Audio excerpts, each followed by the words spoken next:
कॅरेक्टरचे जे नाव आहे तशीच मी वायवेशियस. मी खरंच आहे. ऑफ स्क्रीन मला असं वाटतं मी तशीच आहे. म्हणजे मी खरंच बबली आहे आणि माझे खूपसे ट्रेट्स बबलीमध्ये आलेत. एका पॅकेजमध्ये मी खूप गोष्टी आहेत. म्हणजे हे थोडंसं हे थोडंसं हे थोडंसं हे असं आहे. पण technically pocket size power house.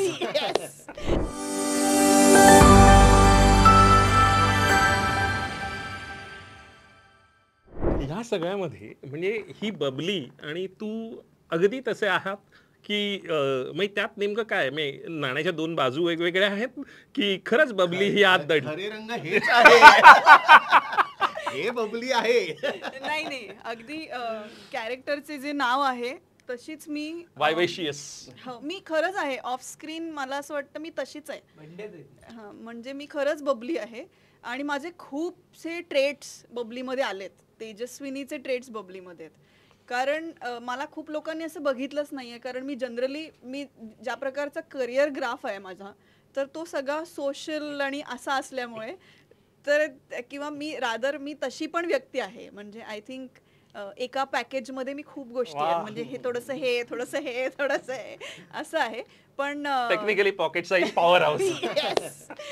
पण जो मॅडनेस करायला अदरवाईज स्क्रीनवरती मिळत नाही. कारण आपल्याकडे काही नॉर्म्स आहेत ना. हिरोईनचे नॉर्म्स असतात की हिरोईन अशी दिसली पाहिजे, अशी असली पाहिजे, असं काम केलं पाहिजे.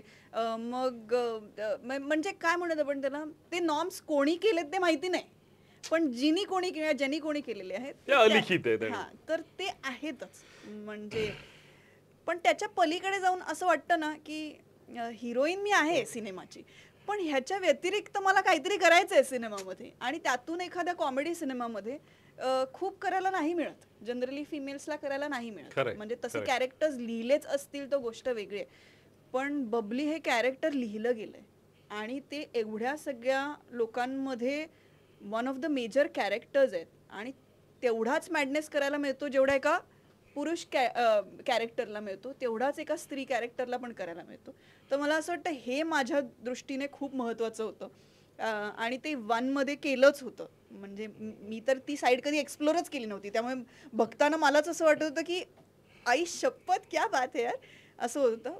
पण 3 मध्ये मी सुटली आहे. म्हणजे मला दादा म्हणाला ही कोण आहे.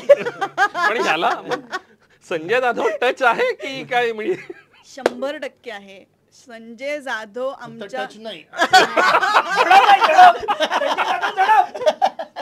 सोशल मीडियाच्या भाऊ गर्दीत विश्वासार्हतेने चकाकणारे नाव म्हणजे लेट्सअप मराठी. सगळ्यांना, सगळ्या नागरिकांना ती स्पीच, ती लेट्सअप वरील मुलाखती म्हणजे विचारांचा खजिना. त्यानंतरच्या निवडणुकीमध्ये मला सोडून गेले. बातम्या केवळ वस्तुस्थिती सांगणाऱ्या, न प्रोपगंडा, फक्त जनतेचा अजेंडा.